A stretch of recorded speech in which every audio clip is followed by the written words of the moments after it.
Igicamunsi cyiza kuri mwe mukomeza kubana natwe, namwe mukomeza kubana natwe umunsi ku munsi hano kuri Den Sport. I'm blessed kubagira n'iby'agaciro, nkomeje kubashimira, Imana ibahera umugisha. Mbibutsa kino kintu ko wowe ufite ikibazo, wowe utameze neza, wowe umva ubuzima butameze neza, mu ijambo rimwe, mu bibazo no mu byiza ugomba gushima Imana. Ubuzima bwawe buharira Imana cyane, iraharira Imana mu bugingo bwawe bwose. Ndabyizeye neza ko Imana izakubera byose kandi ikakubera ibisubizo by'ibibazo byose ugiye ufite. Utaribagirwa rero, reba ko wakoze subscribe, urebe ko wamaze kuba umunyamuryango wa Den Sport. Niba utarayikora uyikore, kandi ndagira ngo nkubwire ko nta handi hantu hakora ibiganiro byiza by'imikino atari hano kuri Den Sport. Reka rero dutangire mu ngingo zacu z'ingenzi zigiye kugira ihe arponi yacu y'uyu munsi, aho ikipe umukinnyi Lionel Messi Ballon d'Or rumors zikomeje kuba nyinshi cyane, doubt zikomeje kuba nyinshi cyane zivuga ko Ballon d'Or atarayikwiriye. Ndagira ngo rero uyu munsi tuze kuganira neza niba koko Ballon d'Or yarayikwiriye cyangwa se niba Ballon d'Or hari ubundi umukinnyi wari uyikwiriye. Turaza no kuganira ku bijyanye n'imikino yarayibaye ku mugoroba, aho amakipe amwe n'amwe agiye akomeye yaraye yandagajwe, aho umutoza Ten Hag akomeje kuba mu byago mu mazi abira. Tuze no kujya ku nkuru y'umukinnyi umukinnyi Ivan Toney uri hano i Burayi wahanwe, wafatiwe na UEFA ibihano. Tuganire muri rusange, tumenye amakuru agiye aherereye i Burayi. Ni amakuru menshi uyu munsi rero hari, ni ingingo nyinshi cyane turi buze kuba tuvugaho. Bana natwe rero, keep in touch, ntuze kurekura umurongo, tuze kuba turi kumwe, tubisesengure neza, tubiganireho, turebe wagwana. Tudatinze mu mahina rero, reka dutangire n'ingingo yacu ya mbere. Ndagira ngo tuganire kuri kino kintu. Ese Lionel Messi koko yarakwiriye Ballon d'Or? Ese Lionel Messi atari muri Argentine, Lionel Messi umusaruro utari muri Argentine, yari gutwara igikombe cy'isi? Mbese Erling Haaland iyo ataza kuba ari muri Man City umwaka ushize yari kwegukana zira treble? Ibyo nibyo tugiye kuganira rero hagati y'I Ballon d'Or, turebe niba koko ari byo. Reka dutangire rero twibaza tutise nuwe musaruro Lionel Messi yagize mu ikipe ya Argentine. Muri Argentine koko iyo ataza kuba arimo, Lionel Messi yari gutwara kiriya gikombe cy'isi? Reka tubirebe, tubinenesere neza, tubivemo. Dutangire tuvuga kuri iki kintu.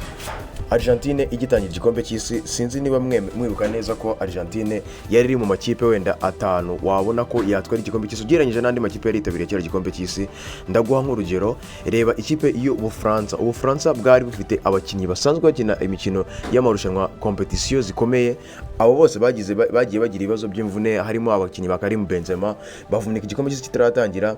Abo bakinnyi ba Pogba baratwaye cy'isi cyari cyashize, baravunika nabo. Umukinnyi bita Bamatuidi bari barasezeye, bari baravuyemo. Ngolo Kante nawe bitiriye igikombe cy'isi cyashize, nawe yari yaragize ikibazo. Abo bakinnyi bose ntibaratangira muri France, ariko n'ubundi still Ubufaransa ikipe bwawe bwagarukanye bwagaragazaga ko iriya kipe yari ikomeye cyane, kuko ikipe yari irimo abakinnyi nka Bachuameni, ikipe irimo Bakamavinga, ikipe irimo Varane, ikipe irimo Kylian Mbappe, ikipe irimo abakinnyi benshi cyane bamenyereye amarushanwa kandi ba Griezmann bari hejuru, bari kuri top level.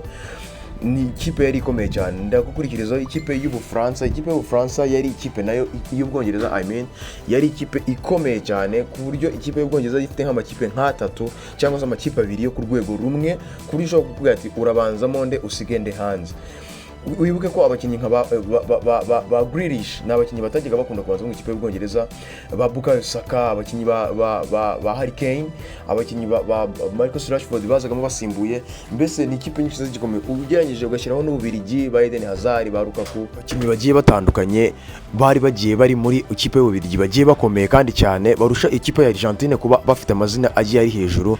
Ndagukurikirizaho ikipe nk'ikipe ya Espagne yari ifite abakinnyi ba Rodri bamaze gutwara treble, abakinnyi bano b'imbere bari beza cyane, aba Ferran Torres, abakinnyi ba Gavi, ba Pedri, abakinnyi beza cyane, n'uyu mugardier wagiye mu Simeone.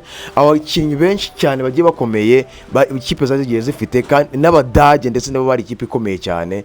Ntabwo wavuga ngo ikipe ngo ya Argentine ngo noneho utibagiye ikipe nka Brazil ikipe yari ifite abakinnyi amazina menshi cyane, Neymar, Vinicius Junior, abakinnyi bano ba Richardson, abakinnyi mbese ari ikipe Casemiro, abakinnyi benshi cyane bagiye bakomeye Argentine. Ariko twibukiranye neza ko ijya muri kiriya gikombe cy'isi abakinnyi twari tugiye tuzimo bafite amazina aremereye cyane hano i Burayi ntabwo ari abakinnyi benshi cyane. Mwese mukurikirana umupira ntabwo waza kumbwira ngo Alvarez batwaye treble ari umukinnyi w'umusimbura utanajya mu kibuga mu ikipe ya Man City.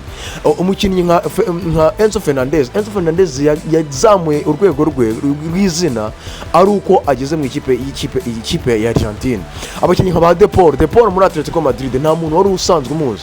Di Maria muri ikipe ya Paris Saint-Germain yari umuntu ukina rimwe na rimwe, ntabwo yari umuntu uri ku rwego rwo hejuru kuvuga ngo ni umukinnyi uteye ubwoba, yari amaze no gusaza. Ari umuntu umukinnyi nk'uriya mu defenseur wayo Otamendi, ni abakinnyi nyine bari batari ku rwego rwo hejuru bavuga ngo ni abakinnyi bagenda guhangana ngo n'amakipe ngo, ariko hejuru yo kuvuga ngo kuva mu rugo, kuva iwabo muri Argentine bafite intumbero, bafite ikintu baje guhatanira, urumva bari hejuru cyane. Kongeraho urwego rwa Lionel Messi, uwo umukinnyi uri hejuru cyane ku izina ndetse no mu bigwi, umukinnyi uri clinique yafashe ikipe ya Argentine kuva ku mukino wa mbere. Umukino wa mbere murabyibuka neza ko Argentine yatsinzwe ibitego 2-1, aribwo bafatije icyemezo cyo gufata Lautaro Martinez bamwicaza kuri benshi, biza gutuma bafata umukinnyi Alvarez bamuha icyizere we imbere muri atake, bakinisha umukinnyi De Paul mu mugongo wa Lionel Messi, bafata na Di Maria bamuhereza icyo cyizere cyo ku rundi ruhande, bafata icyemezo cyo gukinisha Enzo Fernandez n'abandi bakinnyi bagiye batandukanye mo hagati muri mediane. Noneho sasa ikipe ya Argentine kuva ku mukino wa kabiri igenda ihangana kuva kuri uwo mukino. Lionel Messi amanota ye ari hejuru, agenda agaragaza ko atsinda ibitego bituma kandi bazamuka. Abakinnyi ba Argentine bagenda baba abakinnyi bafite mentality, barakura baba clinical, amahirwe babonye makeya bakayabyaza umusaruro kurusha andi makipe yose agiye abona amahirwe, biza gutuma ikipe ya Argentine iza kuba ikipe itwara igikombe cy'isi cyuriya mwaka cyari cyakiniwe iyo muri Saudi Arabia. Tugarutse ku mukinnyi Erling Haaland mu ikipe ya Man City, biriya bintu yari imaze imyaka nk'ibiri komanga ishaka gutwara igikombe cya Champions League. Champions zo byari ibikombe byayo, FA Cup yo yigize no gutwara ibikombe 3 mu Bwongereza, byo ni ibintu tutasubiraho. Bivuga ko ikintu Haaland yakoze, Haaland ntiyazamuye urwego rw'imitsindire y'ibitego muri Man City, ariko ntabwo yazamuye urwego rwo kuba Man City yari ikipe ikomeye. Man City yari ikipe ikomeye igaragaza ko buri gakombe kose gacaca hano i Burayi yagomba kuba yagatwara, kuko yari ikipe ikomeye cyane, yari imaze imyaka myinshi cyane komanga ishaka gutwara Champions League. Icyo gikombe cyayigoye cyane, urika ko bari amaze iminsi banasereza Guardiola ko aricyo gikombe cyamunaniye. Guardiola agiye yubaka ikipe ikomeye, ikipe ihangara andi makipe, ariko ikipe agenda ayishyiramo elema igenda iburamo, ariyo Erling Haaland. Ariyo mpamvu yamuzanye ibitego, urwego rwo gutsinda ibitego ni bya bitego, umukinnyi uri clinique nyine mu bijyanye no gusatira no gutsinda ibitego, gutapinga in muri file, aricyo kintu yaburaga cyane. Ariyo mpamvu yasoyemo Jesus wajyaga muri duel cyane, adafite umusaruro mwinshi no gutsinda ibitego, ariko amubara nk'umwataka, uwo musaruro nawo mubureho, aragenda azana umukinnyi Erling Haaland wari usanzwe gutsinda ibitego byinshi cyane i Burayi, amushyira mu ikipe yuzuye. Noneho nawe abamuha amapasi menshi cyane, aba De Bruyne n'aba Bernardo Silva bamupasa amapasi menshi cyane, atsinda ibitego byinshi. Kandi murabyuka neza ko no kuri iyo finali y'ikipe ya Champions League ntabwo Erling Haaland ari watsinze igitego gituma batwara Champions League, ndetse muri icyo kimwe cya kabiri ntabwo yagize uruhare rwinshi mu bitego byabonetse kugira ngo bakuremo ikipe ya Real Madrid, aho ibitego byagiye bitsindwa na Bernardo Silva, ba Rodri ndetse na De Bruyne, bituma nyine babasha kwikarifiye bakuramo iyo kipe ya Real Madrid bagera ku mukino wa finali. Uyu mukino wa finali nacyo igitego cyatsinzwe n'umukinnyi witwa Rodri, umukinnyi w'umunya Espagne, bituma babona igikombe cya shampiyona. Ariko ntabwo wakirengagiza ko cya Champions League ntabwo ariko wakirengagiza ko agaciro ndetse n'umumaro Erling Haaland yagiriye ikipe ya Man City k'ibitego 56 muri season n'amapasi 9 ari akamaro gakomeye cyane. Ni umukinnyi witwaye neza, ni umukinnyi wafashije Man City gutwara ama treble, ndetse ni umukinnyi wagize umusaruro mwiza mu ikipe ya Man City, ariko ntabwo ari we elema ya mbere yari ikomeye yatumaga ikipe ya Man City idatwara winninga biriya bikombe uko ari bitatu. Abakinnyi ba Man City bari abakinnyi bose bagiye bari ku rwego rwo hejuru, ndetse nibuka kanya n'abanyamakuru basesengura bakomeye bavuga ko Erling Haaland aramutse adafite umupaseri mwiza cyane nka De Bruyne, aramutse adafite umukinnyi mwiza cyane, ndetse binavugwa ko umwataka wese wakinjira mu ikipe ya Man City mwiza uri clinique uzi gutsinda yabasha gutsinda ibitego byinshi cyane. Bavuga ko na Harry Kane yaza kujya muri ikipe ya Manchester City yari kubona ibitego byinshi cyane. Ibyo rero bigaragaza ko umusaruro wa Erling Haaland mu ikipe ya Man City n'umusaruro w'ikipe wa Lionel Messi mu ikipe ya Argentine, umusaruro uri hejuru cyane, uruhare rw'umukinnyi ku giti cye mu ikipe bari bagiye bose baherereyemo. Lionel Messi umusaruro wari nka 95% mu ikipe ya Argentine kugira ngo batware kiriya gikombe, naho umusaruro w'ikipe wa Erling Haaland mu ikipe ya Man City ni umusaruro uri nko kuri 85% kugira ngo Man City ibashe kuwingazira treble uko ari 3, nubwo Haaland yari ku rugero rwiza cyane rwo gutsinda ibitego byinshi cyane muri saison, ariko ntabwo bisobanuye ko n'abandi bakinnyi bo muri Man City batarafite akamaro gakomeye cyane, kuko urabona ko nk'aba defense b'ikipe ya Man City John Stones ntabwo wabura kumuha ama-credit nkangahe ko yabaye no man of the match mu mikino nk'ingahe yigiye yegeranya aho ngaho mu mukino yagiye akinishwa ya system kumukinisha muri mediane abakaseri babiri b'ikipe ya Man City. Systeme tactical Guardiola yari yamanukanye mu minsi ijya kuba nk'ahari ya nyuma ya sezo akinisha Rodri na John Stones muri mediane. Umukinnyi Jack Grealish wakuretinze amashance menshi imbere y'izamu, ndetse na Bernardo Silva bagiye bakina imikino yabo myiza cyane bakigaragaza neza. Ntabwo wakibagirwa umukinnyi De Bruyne ku mukino wa Real Madrid, ntabwo wakibagirwa Bernardo Silva, ntabwo wakibagirwa Rodri ku mukino wa finale, ndetse n'indi mikino myinshi yagiye agaragaramo. Erling Haaland yabaye umukinnyi mwiza cyane wari ukenewe mu ikipe ya Man City kugira ngo ibashe kuzura elema 11 zuzure, ariko ntabwo yagize amanota menshi cyane kurusha abakinnyi bose ba Man City bari mu iriya kipe kunganya ku rwego rw'uko Lionel Messi uza kumusura mu ikipe ya Argentine yashoboraga kudatwa. Can you imagine kuri finale, umukino wa finale yatsinze ibitego 2 kugira ngo Argentine ibone ibitego 3 byo kugira ngo ijye muri penalty. Ku Bufaransa bwari bukomeye cyane budasanzwe, Ubufaransa bwari buri hejuru cyane, Ubufaransa bwari bufite umukinnyi nka Mbappe uri hejuru cyane, ndetse bivugwa ko iyo ikira gikombe cy'isi kiza gutwarwa n'ikipe y'Ubufaransa, Kylian Mbappe yari kuba ari guhereza akazi gakomeye cyane. Ibi bintu Haaland yakoze hariya bitari kubarwa cyane. Kylian Mbappe yerekanye ko ari umukinnyi wari ufite imbaraga, wari ufite ubudahanga, wari ufite mbese ambition yo gutwara igikombe cya kabiri ku nshuro ye akiri na mutoya, kuko umukinnyi utsinda hat-trick ku mukino wa finale ntabwo ari umukinnyi usanzwe, ni umukinnyi ukomeye.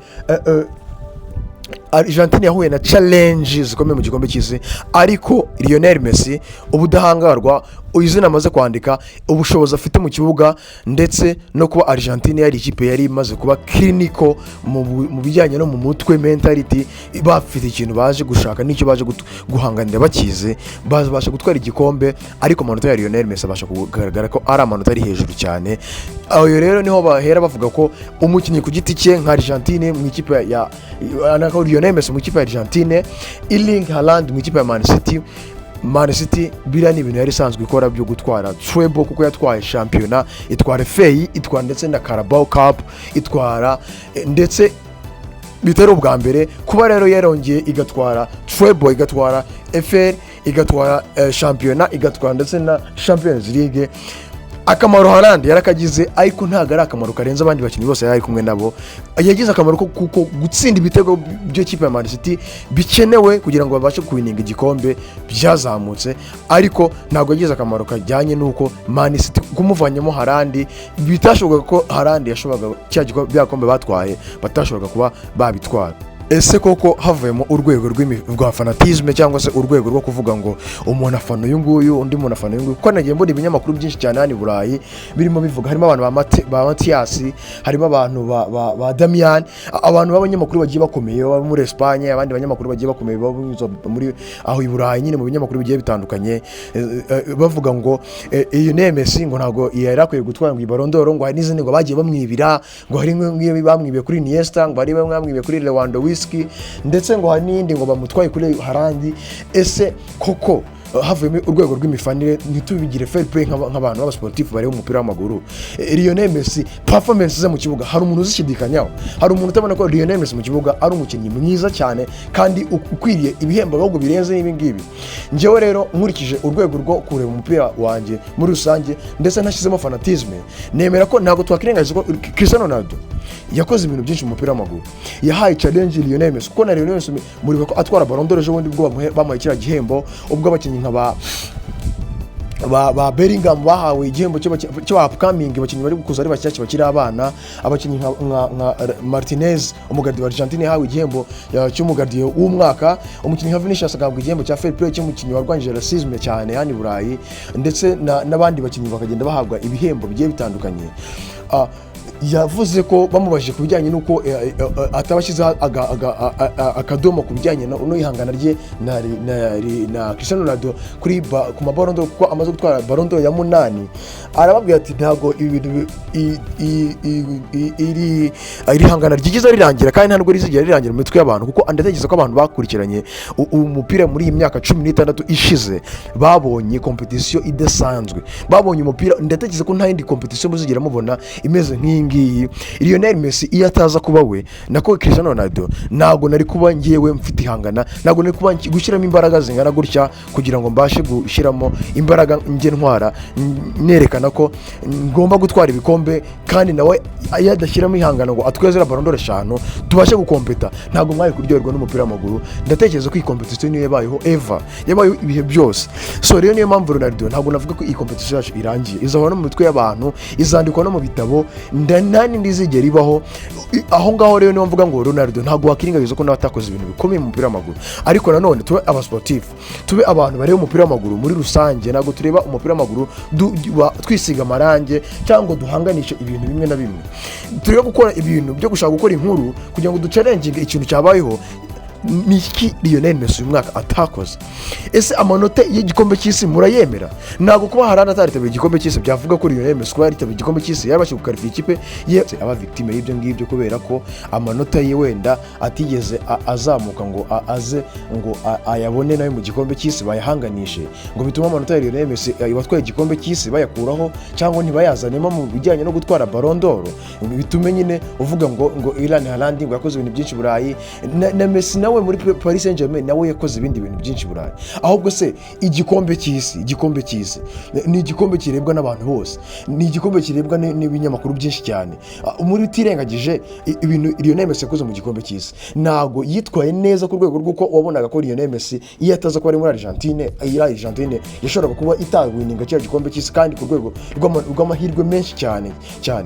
Nje rero ndagira ngo nkotinge Regan ikintu yavuze, umunyamakuru w'umunyarwanda wavuze ikintu cyiza. Yaravuze ati kuba ufana Cristiano Ronaldo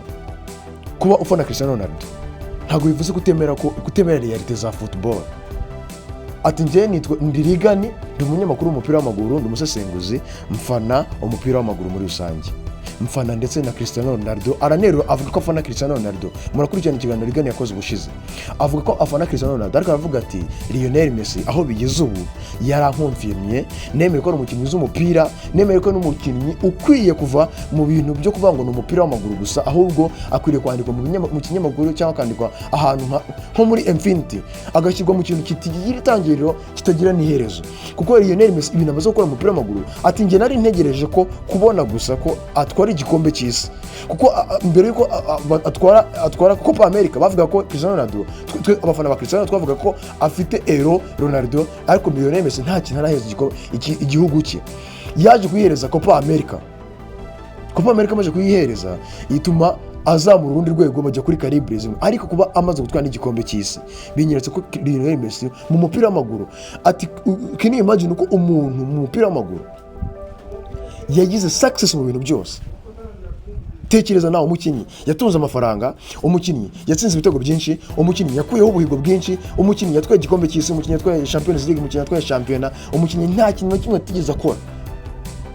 Uyu mukinnyi buretse kuba utemera football muri rusange ngo ntiwemere ibiki n'ibiki, izo competition mpamya neza nka Regan ko competition ya Lionel Messi na Cristiano Ronaldo ngo ninde wa mbere, ngo ninde greatest of all the time, uwakakanya mpamya ko ngiye ngo impaka zacitse n'urucabana. Lionel Messi amaze gukuraho ibyo ngibyo, ahubwo ikintu gisigaye no kumenya ngo ese Pele na Lionel Messi ninde muntu uri hejuru yundi, ninde greatest of all the time. Kuba ari hejuru ibyo nabyo byamaze bisa nkaho ni impaka, ahubwo yani igomba kuza ikatwereka umuntu uri hejuru yundi mu mupira w'amaguru muri rusange ibihe byose. Naho ubundi bya Cristiano na Messi byo umwe yakoze ibintu byinshi byiza n'undi yakoze ibintu byinshi byiza, ariko umukinnyi w'ibihe byose hagati yabo bombi yamaze kugaragara ko Lionel Messi Ballon d'Or 8, ubuhigo bwinshi, igikombe cy'isi n'ibintu bitandukanye. Rero ngiye ndagira nkotinge kano kantu mvuge nti tutiretse gufana ngo dushyiremo amarangamutima cyane tumariremo tureka kuzana ibintu byashize tuvuga ngo ntago Cristiano Ronaldo imyaka yose yashize bamwangaga, ndetse no ku gikombe cy'isi kuba Messi yaragitwaye ntago bamwanze mu gikombe cy'isi ngo bavuge ngo Portugal bayikuremo bahereze igikombe cy'isi Argentine. Lionel Messi yerekanye ko ari umukinnyi ukomeye cyane kandi umukinnyi ugomba kuwininga ibikombe byinshi cyane, gusa nuko ahubwo twebwe nk'abasportif tutabasha kubona igihe ngo bano bakinnyi basubiza ku myaka 15 bitabaho, naho ubundi twagakwiye kubona ibindi bintu byinshi cyane byiza mu mupira w'amaguru mu gihe baciyemo. Njye mpamya ko rero Lionel Messi aka kanya Ballon d'Or yari akwiriye kwitwara Haaland, kuko yakoze ibintu byinshi cyane, ndetse na Haaland umubajije nawe yakubwira ko Lionel Messi ari umukinnyi udasanzwe, ari umukinnyi ukwiriye kuba yawinenga ikintu cyose kiri hano i Burayi, cyangwa i Ballon d'Or yayideservingaga. Indi nkuru ya kabiri twakomerezaho rero ni umukinnyi toza Ten Hag ukomeje kujya mu mazi abira nyuma yo gukubitwa umukino wa kabiri ibitego 3-0 na Newcastle imukubita imusuzugura. Ibinyamakuru bya mwose, ibinyamakuru bigera ku 10, ibinyamakuru The Guardians, ibinyamakuru New Times, ibinyamakuru byinshi cyane hano i Burayi bivuga ngo Erik Ten Hag ikipe ya Manchester United isa nkaho imunaniye, umwuka mubi uri hagati y'abakinnyi ba Man U n'umutoza Ten Hag, kuba toxique nk'umutoza wa Man U ni ibintu bidasanzwe, ndetse imitoreze tactique zitari kwenteresa, zitari gukurura abafana b'ikipe ya Man U ziri kumuranga muri iyi minsi, zishobora gutuma abanyamakuru bavuga ko ashobora gusakinga mu gihe kitari kure cyane. Ariko umutoza Erik Ten Hag wakomeje nawe kugaruka avuga ati ni ibihe bibi ndi gucamo, ni ibihe bikomeye cyane ndi gucamo, ariko njye ndi umuntu fighting, ndi umuntu uhangana, ndi umuntu wizimo kuba indwanyi.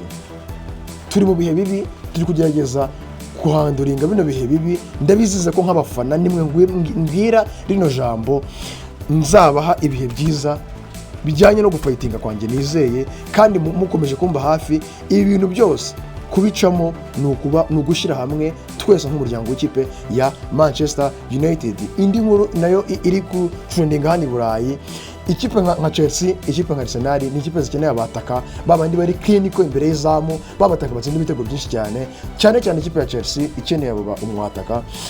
Biri kugaruka mu nkuru mu majwi menshi cyane ko umukinnyi Ivan Toney, umukinnyi ntekereza ko muri sezo ya 2022-2023 warushijwe n'abakinnyi ba Erling Haaland na Harry Kane, aribo bamurushije gutsinda ibitego byinshi muri shampiyona y'Ubwongereza, waje kugira ikibazo cyo guhanwa na FA amezi 8 adakina umupira w'amaguru bijyanye n'amakosa yari yakoze hanze y'ikibuga. Ivan Toney rero yaje kuvugwaho ko ikipe nyuma yo kubona ko amakipe amushaka nk'ayo ngaho akomeye, ndetse n'ayandi menshi agiye atandukanye nk'umwataka wa Brentford ukomeye cyane witwaye neza mu mwaka ushize wa sezo, amakipe yakomeje kumurwanira. Yasohoye statement ivuga ko umuntu ushaka umukinnyi Ivan Toney kumukura mu ikipe ya Brentford nyuma yuko avuye mu ibyo bihano, azava mu ikipe mu ibyo bihano, azaba yaramazemo iminsi, azazana miliyoni 100 z'amadolari kugira ngo bashe kwegukana umukinnyi Ivan Toney. Arsenal rero nyuma yo kumva iyo nkuru yazindutse mu gitondo ivuga ko ayo mafaranga yiteguye kuyatanga nta kabuza rwose. Ibinyamakuru bikora hafi y'ikipe ya Arsenal biri kuvuga ko umukinnyi Ivan Toney bidatinze ashobora kujya mu ikipe ya Arsenal, buretse ko n'ikipe ya Chelsea utuntu twayo uramuherwe yazanye two gukora ibintu byayo ituje ntibigutungura ujya kumva mu ikipe ya Chelsea, dore ko ikeneye n'umwataka cyane uri clinique nk'umwataka Ivan Toney wajya kumva asinye mu ikipe ya Chelsea. Ndagira ngo mbashimire rero mwe mwakomeje kubana natwe muri iki kiganiro cya Here Upon, mukomeza gukorana na Dako hano kuri Den Sport.